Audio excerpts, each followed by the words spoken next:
Donc, tu étais encore amateur. Oui, à la fin de ma carrière amateur, oui.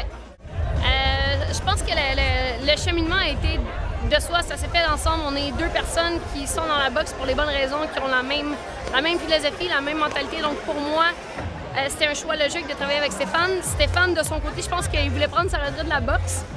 Et je pense que je l'ai pris à son propre jeu.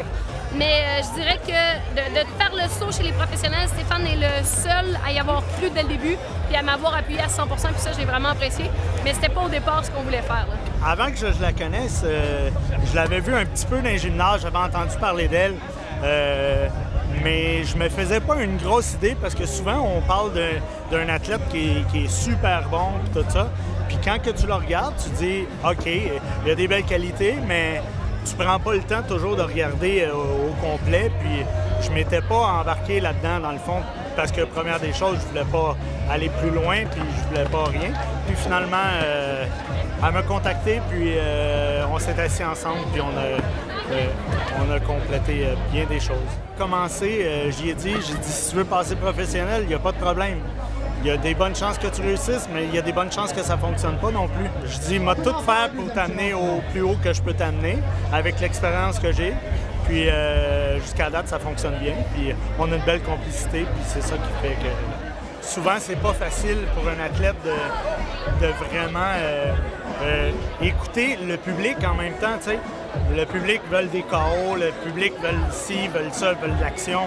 Mais Marie-Ève, si elle se rentre dans la tête qu'elle va mettre KO quelqu'un d'un coup de poing, elle oublie complètement sa boxe, puis elle boxe pas à sa juste valeur. Tandis que maintenant, elle commence à travailler en combinaison, puis être capable de bien performer, puis de montrer ses skills qu'elle a, tu sais.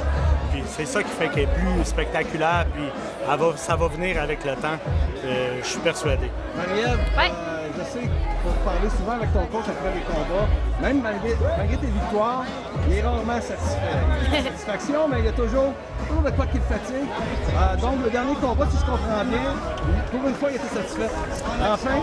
Oui, ben en fait, c'est sûr que d'un côté, c'est bon parce que s'il était toujours satisfait, puis s'il était mon plus grand fan, ben ça servirait à rien. Donc, qu'il soit critique, qu'il soit toujours là à reprocher les choses qui n'ont pas bien été, qu'il ne se laisse pas vraiment amadouer par tout l'engouement qui est autour de moi, ben moi, je trouve ça parfait. C'est ça son rôle. De voir que ce combat-là était satisfait, ben pour moi, c'était mission accomplie. Mais je me suis pas assez là-dessus parce que je sais qu'il y a encore beaucoup de choses à accomplir. Bon, tu as compris, selon ton coach, le secret, c'est d'écouter. Oui, ben j'écoute toujours. Mais je refais pas toujours ce que je veux. Donc, ton prochain combat revient dans à peu près 2 semaines, un petit peu moins. Exact.